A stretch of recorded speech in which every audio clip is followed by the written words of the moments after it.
If you live in, work in, or visit San Francisco, you may have noticed something a little unusual looking on the streets. We're talking about these painted yellow circles. Actually, they kind of look like ping pong paddles to me.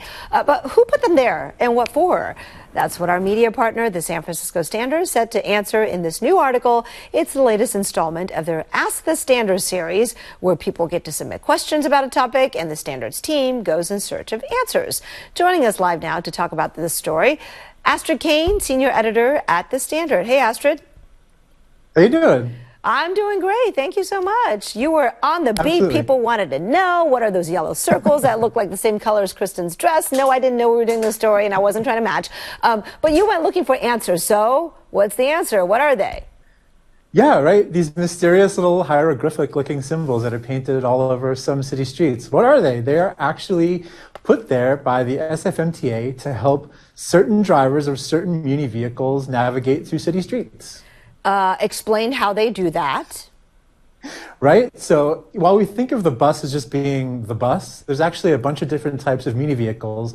And these are put there for the electric trolleys, the ones that have the poles coming off the back that attach to the wires that are strung over the street.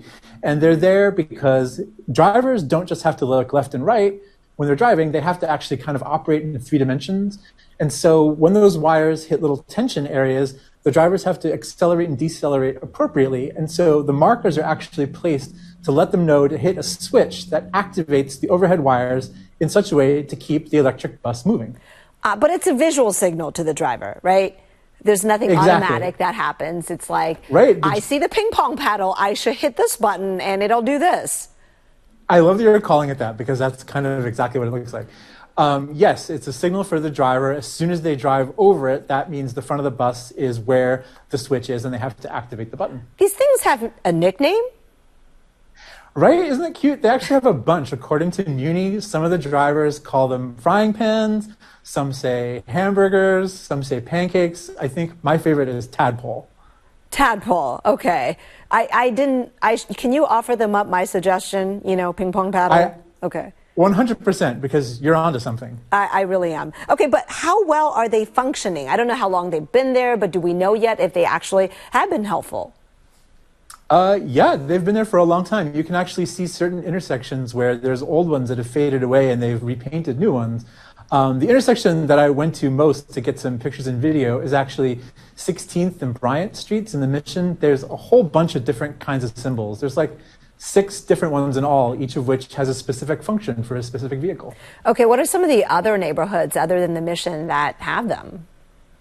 Oh, it's a good question. They're actually citywide, anywhere where there's an electric bus. So if you're waiting for the bus and you hear that twang in the wire, that's the tension is changing, and you know if you're a longtime San Franciscan, that's like the signal that you know the bus is almost there. You can look in the street and you'll see them.